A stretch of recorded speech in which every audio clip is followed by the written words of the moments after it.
Just before Christmas last year, I got a letter from Victim Support asking if I'd be interested in restorative justice because the burglar had expressed a wish to apologise to one of his victims.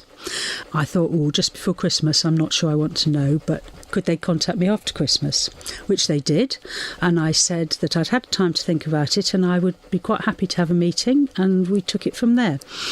We had a few meetings. I met with a lady who works with the witness support for victim support and probation officer, and they were wonderful. They were fully supportive. They looked after everything. They explained every step of the procedure. They organised everything with the prison.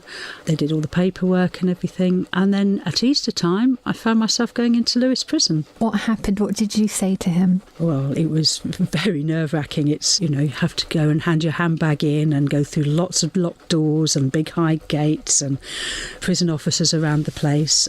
But we were taken quickly up to a room which was put aside for us, and I was very apprehensive. I hadn't met him before or anything. He came in with a prisoner officer who was going to take part in the meeting as well, and we all sat down. And the way the meeting works is that he gets to say his part first, of which he expressed remorse and he was very sorry. And then it was my part, and I'd written a list of all the things he'd taken. So I read that out. I didn't dare stop. I got to the end. And when I looked up, he was slightly pale and was visibly shocked. He said he had no idea of what he'd taken and what it meant to us. And he was really sorry. How did that make you feel, hearing that apology? Has it made a difference? Yes, I think it has. It was nice to be able to tell him face to face what he'd done to us, and hopefully to make him realise if it stopped him doing it to someone else, then it was worthwhile going through all of it.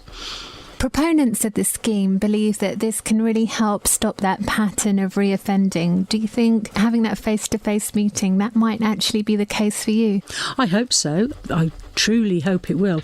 His probation officer has been in touch and said that he's got onto a couple of schemes, and that when he comes out of prison, I think he's got himself, I believe there may be a job and maybe somewhere to live, which is his best hope.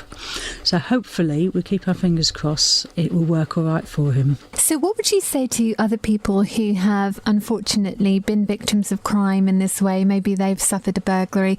If they have the opportunity to do this, would you recommend it? Yes, I would, completely. I think it should be from victims to have their chance to say and face-to-face talk to the person. You don't have to forgive them. You can be cross with them, but to tell them, you've got to tell them, and maybe it will stop them doing it again.